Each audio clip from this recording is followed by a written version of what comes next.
ఉసిరికాయలు కడిగి కడాయిలో కొంచెం నూనె పోసి ఇట్లా కాట్లు పెట్టాలి. కాట్లు పెట్టి నూనెలో వేయించుకోవాలి. వేయించుకొని మనకు చిన్న చిన్న కాయలు ఉంటాయి ఇట్లే పెట్టుకోవాలి. ఉసిరికాయ పచ్చడి ఇది లేకుంటే నేను గింజలు తీసి పెట్టండి ఇట్లా ముక్కలు ముక్కలు చేసినకే. కారం, దీనికి కావాల్సిన పదార్థాలు: కారం, ఒక గ్లాస్ కారం పోసిన, ఎల్లిపాయలు ఒక ముద్ద, జీలకర్ర మెంతులు, ఉప్పు, కొంచెం పసుపు, చింతపండు ఒక 50 గ్రాముల చింతపండు ఉడకబెట్టి మిక్సీ పెట్టినా. 100 గ్రాములు తీసుకొని ఉడకబెట్టి మిక్సీ పెట్టుకోవాలి. ఇక నూనె ఈ గ్లాస్ పోసినండి, ఈ గ్లాస్ నూనె పోసిన.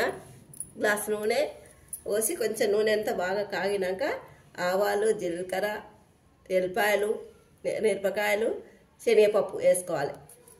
ఇది చల్లారినాక ఈ ముక్కలు ఇవన్నీ మొత్తం చల్లారినాక ఇది కలగలుపుకోవాలండి.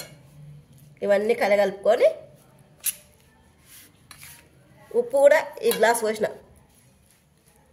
సమానం పోసిన. ఈ స్పూన్ తోటి 3 స్పూన్లు పోసిన జీలకర్ర మెంతుల పొడి.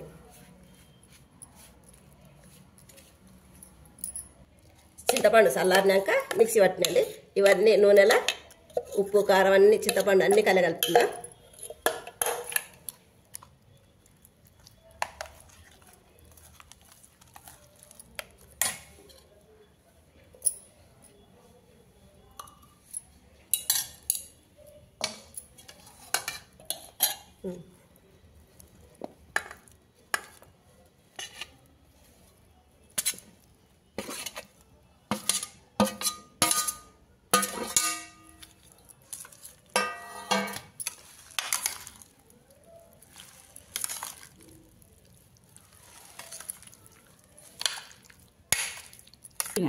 కలగలిపినామండి అన్నీ.